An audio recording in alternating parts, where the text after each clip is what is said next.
Hello to everyone! Today we are going to solve the sixth problem from my LeetCoding challenge. The problem's name is majority element. We are given an array of size n and we have to find the majority element. The majority element is the element that appears more than half times. We may assume that the array is non-empty and the majority element always exists in the array. So for the first example, we have 3, 2, and 3, and the majority element here is 3. For the second example, we have 4 2s and 3 1s, and the majority element is 2. For solving this problem, we will use Boyer-Moore majority vote algorithm.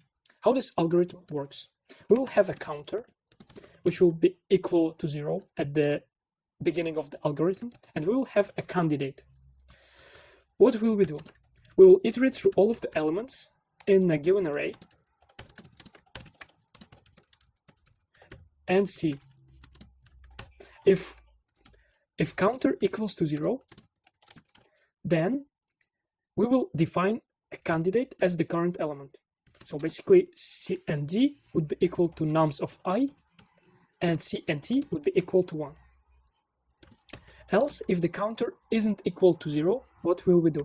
We will see if the nums of I equals to candidate, we will increase the number of occurrences. Else, we will decrease the number of occurrences.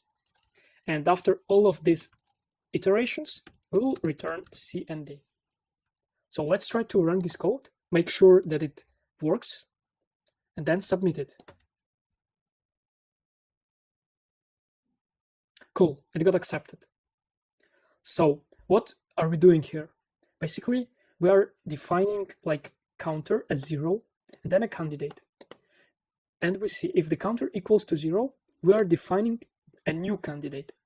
So basically, if the count is equals to 0, we say that C and D equals to nums of I, and the number of occurrences of this candidate equals to 1.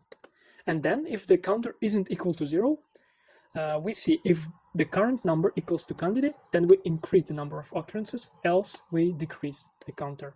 And after all of these iterations, we are returning candidate. So that's it for this video, guys. Stay tuned. See you in the next videos. Bye.